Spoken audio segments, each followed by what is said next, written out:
Hello বন্ধুরা, কেমন আছো সবাই? আমি অনুরাধা আবারও এসে গেছি। দেখো, এটা ওল। এটা আমি চিংড়ি মাছ দিয়ে রান্না করব। তার জন্য এই ওলটা ছাড়িয়ে কেটে নেব। দেখো, ওলটা এরকম চৌকো চৌকো করে কেটে নিয়েছি। এবারে ধুয়ে সিদ্ধ করে নেব। দেখো, সিদ্ধ করতে দিয়েছি, খুব বেশি নরম করার দরকার নেই, 3-4 মিনিট একটু ফুটিয়ে নিলেই হয়ে যাবে। তারপরে চিংড়ি মাছটা ভেজে নেব। চিংড়ি মাছটা ভাজা তুলে নিয়ে সেই কড়াইতে দিয়ে দেবো আর একটু তেল, আর দিয়ে দেব তেজপাতা, শুকনো লঙ্কা আর গোটা জিরে ফোড়নটা একটু ভেজে নেব। আর দিয়ে দেব একটা আলুটাও ওলের মতো সাইজ করে কেটে নিয়েছি। আমার ভিডিওগুলো যদি ভালো লাগে লাইক শেয়ার কমেন্ট করে উৎসাহিত করো, আর পুরো ভিডিওটা দেখার অনুরোধ রইল।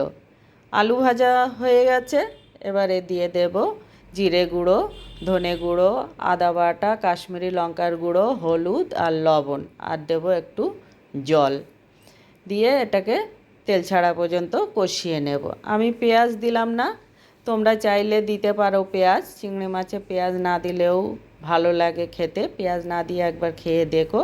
খাওয়াটা যে যার রুচির উপরে নির্ভর করে, যে যেমন ইচ্ছা সেইভাবে খাবে।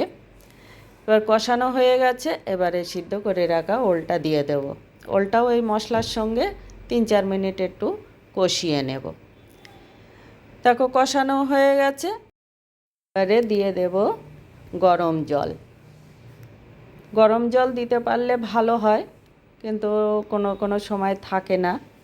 এবারে দিয়ে দিলাম চিংড়ি মাছ আর দুটো কাঁচা লঙ্কা দিয়ে এটাকে প্রথমে হাই ফ্লেমে ফুটতে দেব। দেখো, হাই ফ্লেমে 2-3 মিনিট ফুটিয়ে নিয়েছি। এবারে ফ্লেমটা লো করে দেব।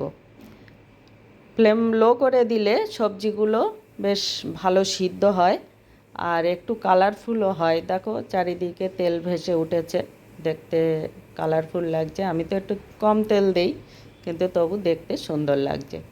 এবারে দিয়ে দেব চিনি আর দেব গরম মশলা, দিয়ে একটু নেড়ে চেড়ে ফুটিয়ে নিয়ে নামিয়ে নেব।